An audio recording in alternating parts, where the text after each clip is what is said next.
அனைவருக்கும் வணக்கம். இப்போ நேற்று நீங்கள் பார்த்துருப்பீங்க கரூரில் நடந்த துயர சம்பவம். சரி, மற்ற கட்சிக்கு ஏதோ ஒரு நடந்துச்சுன்னா கூட பரவாயில்ல.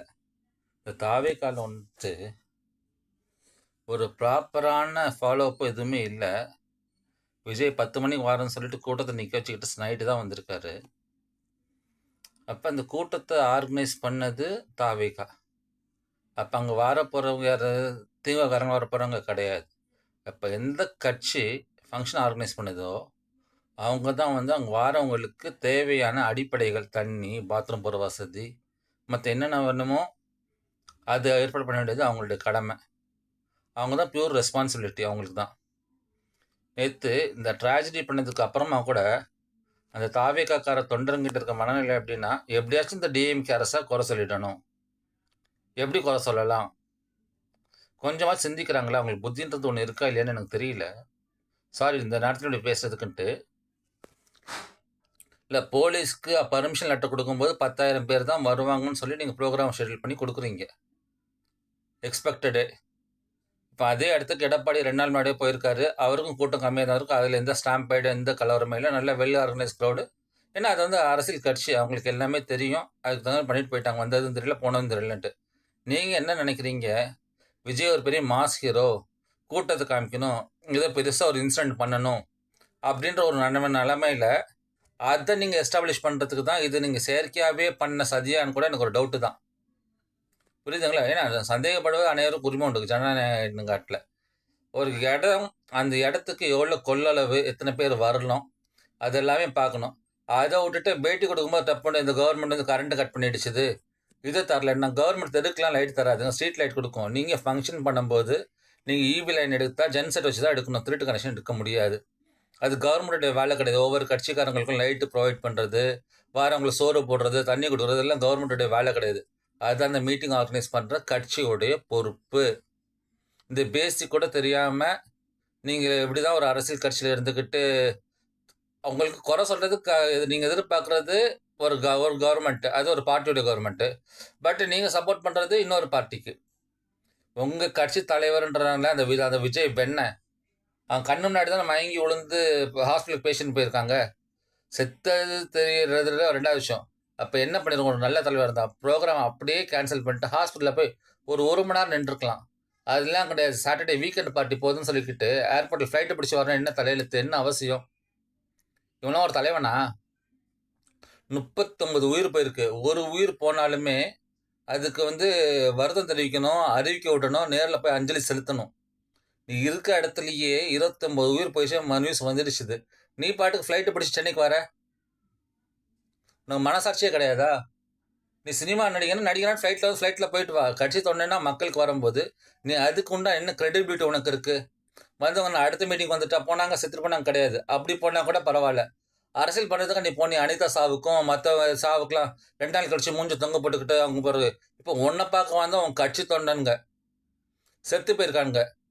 ஒரு நாள் ஹால்ட் பண்ணி அந்த பாடியை ரிசீவ் பண்ணி அதுக்கு ஒரு மலர் போட்டுறதுக்கு உனக்கு என்ன கேடு? உன்னை நம்புறாங்க பாருங்க மக்கள்.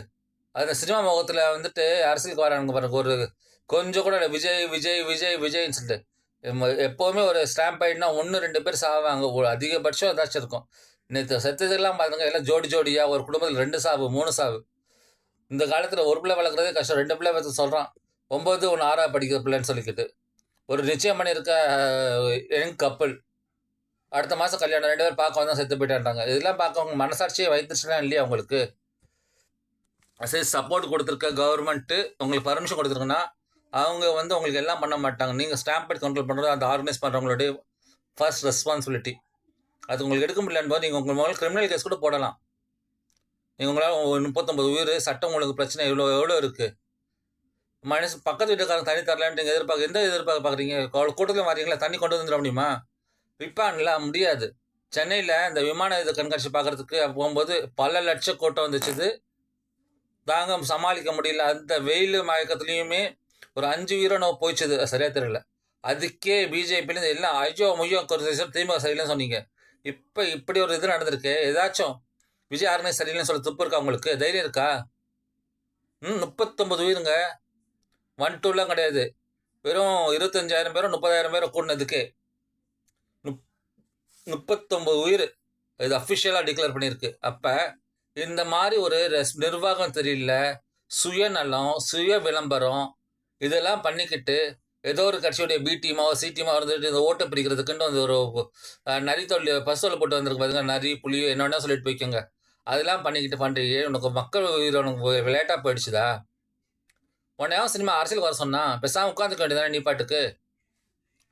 சினிமாவில் நடி கோடி கோடியாக சம்பாதிச்சுக்கோ. மற்ற இதெல்லாம் நிவாரணம் கொடுப்பில்ல. இப்போ ஒன்றை பார்க்கவும் செத்து பண்ணாங்கல்ல, அவங்களுக்கு உடனே ஒரு நிவாரண தொகை அனுபவிக்கிறது. அப்படியே பேசி அடிச்சு போயிருக்காரு. இது இணையதளத்தில் போட்டுருக்காரு, எக்ஸ் பழக்கத்தில். ஒரு ஷாக் ஆகிட்டாருன்னு சொல்லிட்டு. ஷாக் ஆயிருந்தோம், எதுக்கே எப்படி போன ஏர்போர்ட் ஏறி போனோம், அப்படியே நிற்க வேண்டியது உறைஞ்சி அதே கரூரில் நிற்க வேண்டியது ஹாஸ்டல் வாசலில் 2 நாளைக்கு. முதலமைச்சர் மனிதாபிமான அடிப்படையில் அரசுன்ற இதில் மக்களுக்கு ஒரு பிரச்சனை ஆயிடுச்சுன்னு உடனே அமைச்சர் அனுப்புறாரு. அங்கே இருக்கு உயிரிழப்பு தெரிஞ்சு அவருடைய சுற்றுப்பயணத்தை கேன்சல் பண்ணிட்டு அங்கே போய் நான் அந்த குடும்பத்துக்கு ஆறுதலாக நிற்கிறேன், நாங்கள் இருக்கோம்னு சொல்லிட்டு உறுதுணையா நிவாரண தொகை இருக்காங்க. இதெல்லாம் பண்ணாலும் நீங்கள் என்ன பண்ண போறீங்க? நீங்களும் கட்சிகளும் டிஎம்கே கவர்மெண்ட் சரியில்லை, அது பண்ணலை, இதை பண்ண, உங்களுக்கு என்ன பண்ணாலும் திருப்தின்றது வரப்போகிறது கிடையாது. முதல்ல அடுத்தவங்கள்ட்ட எதிர்பார்க்கறதுக்கு முன்னாடி நீ உன் கட்சி தொண்டனுக்கு என்ன செஞ்ச? செத்தது உன் கட்சி தொண்டன், ஒன்றை பார்க்க வந்து செத்தான். காலையில் 10 மணிலேருந்து 7 மணிலேருந்து கூட்டம் கூடி 12 மணி நேரம் அந்த இடத்துல இருந்திருக்காங்கன்னா அவங்க எவ்வளோ அவதி இருக்குண்டா இருப்பாங்க. பிள்ளைங்களையும் குட்டிங்களையும் குடும்பத்தோடு வந்திருக்காங்கன்னா சினிமா ஸ்டாரை பார்க்க வர்றது கிரேசியாக அவங்க வராங்களே, அவங்களோட முட்டாள்தனம், அது 2வது விஷயம். பட் அப்படி வந்து அவங்களுக்கு என்ன பாதுகாப்பான விஷயம் நீங்கள் பண்ணியிருக்கீங்க? குடி தண்ணி சப்ளை பண்ணீங்களா? பக்கத்து வீட்டில் கொண்டு என்ன அவசியம்? கேன் வாட்டருங்க, எல்லாரும் சும்மா கிணத்தண்ணி யாரும் குடிக்கிறதில்ல, நீங்கள் எல்லாரும் கேன் வாட்டர் கொடுப்பீங்க. ஒருத்தருக்குன்னா ஒரு கிளாஸ் கொண்டு வந்து கொடுத்து அங்கே இருக்கக்கூட அம்மா எனக்கு தான் உனக்கு தான் ஒரு கேன் கொடுக்க முடியுமா? யாருக்கு மனசு வருமா? வராது. அவங்க வாட்ஸ்அப்னா நீங்கள் அவ்வளோ கூட்டம் போட்டுவிட்டு அவங்களுக்கு வெளியே போகிறது வரதுக்கு அவ்வளோ டிஸ்டர்பன்ஸ் இருக்குது. அதுவே சகிச்சுக்கிட்டு தான் அவங்க போவாங்க. மக்கள் ஹெல்ப் பண்ணணும், பப்ளிக் ஹெல்ப் பண்ணலை அப்படின்னு சொல்லலாம். அவங்களுக்கு என்னங்க தலையெழுத்து? நீங்கள் கொளுத்து போயிட்டு ஊரான ஊரை விட்டு இங்கே வந்து கூட்டம் சேர்ந்து இடைஞ்சல் பண்ணிட்டு போகிறீங்க. நீங்கள் அவங்களுக்கு யூசன்ஸ் பண்ணிவிட்டு அவங்க உங்களுக்கு ஹெல்ப் பண்ணணும்னா எப்படி?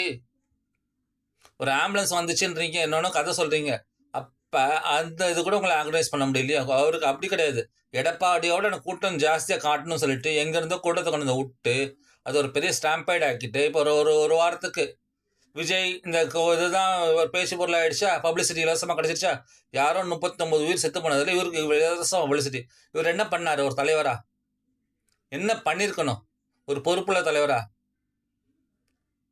அந்த ஹாஸ்பிட்டலில் போய் நின்றுருக்கணும். செத்தவங்க வீட்டு அந்த பாடி போகிற வரைக்கும் இறுதி மஞ்சள் செலுத்திட்டு வந்திருக்கணும். உடனே நேற்று நைட்டு ஃப்ளைட் ஏறி வந்துட்டேன். இங்கே சாட்டர்டே வீக்கெண்ட் பார்ட்டி உங்களுக்கு அவ்வளோ பெருசாக இருக்கா? உங்களுக்கு செத்தது திமுக தொண்டர்களாங்க, அவங்க கட்சி போயிட்டு வரல. உங்களை பார்க்க வந்து உங்களுக்காண்டி செத்தது. அந்த ஒரு மனிதாபன ஒரு கட்டசி கூட இல்லை. சும்மா ஏதோ ஒன்று டப்புன்னு ஒரு மாஸ்க்கை போட்டுட்டு வீட்டில் போயிட்டு நாங்களும் இருக்கும் சொல்லி ஃபோட்டோ எடுக்க வரீங்க. இப்போ இந்த ஃப்ரெஷ் பாடி இருக்குல்ல, அதுக்கிட்ட இருந்து ஃபோட்டோ எடுக்க வேண்டியதானே உங்களுக்கு? இல்லை கேட்குற தரம் தாழ்ந்த கேள்வியாக கூட இருக்கலாம். ஏன் என்ன செஞ்சீங்க நீங்கள்? எதுக்கு எடுத்துலாம்? அங்கிள் ஸ்டாலின் அங்கிள் கேட்க தெரிஞ்சுல, தளபதி எங்கே போயிட்ட அப்படி எல்லாரும் கேட்க முடியுமில்ல? நான் வந்துட்டேன், அண்ணன் இருக்கேன்னு சொன்னது. அண்ணன் எங்கே போயிட்டா? செத்தா போயிட்டேன் செத்த பொங்கலை பார்க்கறதுக்கு கமெண்ட் அடிக்கவா அப்படி சொல்ல அங்கிள் அங்கிள் அங்கிள் கேட்க தெரிஞ்சுல. இப்போ எல்லாரும் கேட்பாங்களா தளபதி தளபதி தளபதிட்டு தருதலையாட்டு இருந்துக்கிட்டு. தருதலையாக இருந்தாலும் உனக்கு தலைவனை ஆக்கணும்னு ஆசை உனக்கு. இனிமேலாச்சும் மக்களை சாடிக்கிறதுக்கு இந்த திருமண கூட்டம் பிரச்சாரம் இல்லை. நீ மேக்கப் போட்டியா கேரவானில் உட்காந்து அப்படியே உட்காந்துட்டு போ. அரசியலுக்கு வரணும், ஆட்சிக்கு வரணும் ஆசைப்பட்டுருக்கா. அப்போ அதுக்கெல்லாம் ஒரு தண்ணி குணத்தை பில்ட் பண்ணிக்கணும். என்ன பண்ணணும்? எல்லா சதுக்கும் ஒரு சாவை பார்த்தா எனக்கு ஆகாது, இது பார்த்தா ஆகாது. நான் என்னோடய ஷெடியூலில் வந்துட்டு 2 மணி நேரம் ஷூட்டிங் வந்து மாதிரி பார்த்துட்டு போனேன்னா ஹாய் சொன்னேன்னா கூட்டம் வந்துச்சா தான் விஜய்க்கு எக்கச்சரம் எழுச்சின்னு சொல்கிறதுக்கு. இது மற்ற கட்சின்னு சொல்கிறேன். அந்த ஏர்போர்ட் இன்சிடென்ட் அவ்வளோ பெருசாக பேசிட்டாங்க. இதை பற்றி பேச ஒருத்தருக்கும் ஒரு இது இல்லை, ஒரு நிர்வாகத்திறனும் திறன் இல்லை இவனுக்கிட்ட போயிட்டு. அதெல்லாம் கிடையாது, எல்லாம் கள்ள கூட்டாளிங்க. அதனால் இனியும் இந்த விஜய் நம்பி பிள்ளைங்களெல்லாம் நீங்கள் அனுப்பிச்சிங்க வச்சுங்களேன், வயிற்றுல புளிய கரெக்டாக சுடுகாட்டில் டோக்கோன் வாங்கிட்டு வச்சு உட்காந்துக்கோங்க. ஏன்னா இவன் ஒன்றும் செய்ய போகிறது கிடையாது. இவனுக்கு தேவை ஒரு கட்சியில் இருந்தமா இன்கம் டேக்ஸ் சைடு வராமல் காப்பாத்துச்சா, அது போதும். அதுக்கு ஒரு கட்சியை வச்சுட்டு யாரோ சொல்கிறதுக்காண்டி என்னென்னவோ பேசிக்கிட்டு எப்படி பாடி லாங்குவேஜ் படி யாரும் கேலி பண்ணலாம், அதுதான் மனம் தெரியுமே தவிர ஒரு ரெஸ்பான்சிபிளாக ஒரு பதிலையோ ஒரு நிர்வாகத்திறனையோ எதுவுமே இல்லை இவங்களுக்கெல்லாம். இவனை நம்பி இந்த சின்ன பசங்க இந்த சினிமா முகத்தில் போகிறீங்கன்னா அது உங்கள் தலையெழுத்து. இன்னைக்கு போன 39 உயிர் யாராலும் திருப்பி தர முடியாது. அதிகமான உயிரிழப்பு. புரிஞ்சுதா? துப்பாக்கி சூட்டில் தூக்குதல் கூட சேர்த்தது கூட இது கம்மி தான் அஃபிஷியலாக கொடுத்தது. இது வந்து ஜாஸ்தி. அஃபிஷியலாக இது இன்னும் அன்அஃபிஷியலாக பார்த்து இன்னும் ஜாஸ்தியாக கூட இருக்கலாம். பட் அஃபிஷியலாக அந்த ஃபிகர்ஸே இப்போதைக்கு 40. அப்படி இருந்தால் உனக்கு எப்படி தூக்கம் வந்துச்சு நைட்டு போயிட்டு? உறுத்தல உன் கண்ணு முன்னாடியே மயங்கி விழுறாங்க, தொண்டங்க ஹாஸ்பிட்டல் போகிறாங்க. அப்போ நீ என்ன பண்ணியிருக்கணும்? உன் ப்ரோக்ராம் கேட்டு என்ன ஏதுன்னு பார்த்துக்கணும். அட்லீஸ்ட் அந்த ஸ்டாம்பைடை கண்ட்ரோல் பண்ணுறதுக்கு உனக்கு வாய்ஸ் இருக்கணும். ஒரு கூட்டத்தை கூட்டினா வழி விடுங்க, ஒதுங்க, முன்னாடி வராது நீ சொன்னால் சொல்லிக்கணும். அந்த சொல்லு கூட கேட்க முடியாதவங்க தொண்டனா வெக்கமாக இருக்குது. இந்த விஜய்க்கு அரசியல் வரும்னு சொல்லி அவங்களாம் ஆதரிக்கிறான்னு கேள்விப்பட்டா வைத்திருச்சில் இருக்கு, அந்நியாசமாக இருக்குது.